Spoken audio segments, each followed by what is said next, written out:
Bonjour et bienvenue, vous êtes avec RE2020 Expert. Aujourd'hui, nous allons voir ensemble 3 options de chauffage en 1 minute.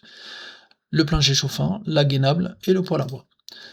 On commence par le poêle à bois. Alors, au niveau des avantages, il y a un coût qui est assez faible, donc du coup, au niveau économique, c'est super. La chaleur est intense à proximité du poêle à bois, c'est un peu moins bien réparti dans les pièces et ça se prête bien pour les rénovations. Pour ce qui est de la gestion du bois, on sait que c'est un inconvénient, que c'est assez compliqué, et pour l'approvisionnement aussi, mais ça dépend de chacun. On passe au plancher chauffant, donc c'est le plus cher des trois. Par contre, il a pas mal d'avantages, c'est que le chauffage est uniforme, le silence est quasi absolu, et ensuite vous avez un très bon coefficient de performance quand c'est installé avec une pompe à chaleur RO. Ça vous permettra de consommer 1 kW d'électricité et de fournir 3 kW de chaleur en moyenne.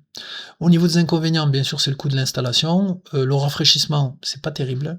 Et ensuite, au niveau de l'inertie, elle est importante, mais ça, c'est pas forcément un inconvénient. On aurait pu aussi le mettre dans les avantages, puisque c'est ce qui fait aussi que le plancher chauffant reste très confortable.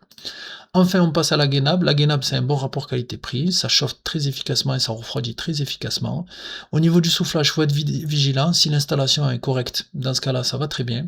Mais si vous installez les bouches de soufflage directement sur votre visage pendant que vous dormez ou pendant que vous regardez la télé, c'est moyen. Au niveau de l'installation, ça reste assez simple. Le coefficient de performance est très très bon. Il est semblable à celui du plancher chauffant. Donc c'est à peu près 1 kW d'électricité consommée, 3 kW de chaleur. Et au niveau de l'inertie, c'est quasi instantané. C'est-à-dire que dès que vous allumez la machine, vous allez chauffer rapidement votre salon de séjour, par exemple. Mais une fois que vous l'avez éteint, il va rapidement refroidir aussi. Ça dépend de l'isolation de votre maison aussi, en partie. Voilà, je vous remercie d'avoir suivi cette petite vidéo avec RE2020 Expert. Nous vous souhaitons le meilleur pour l'ensemble de vos projets.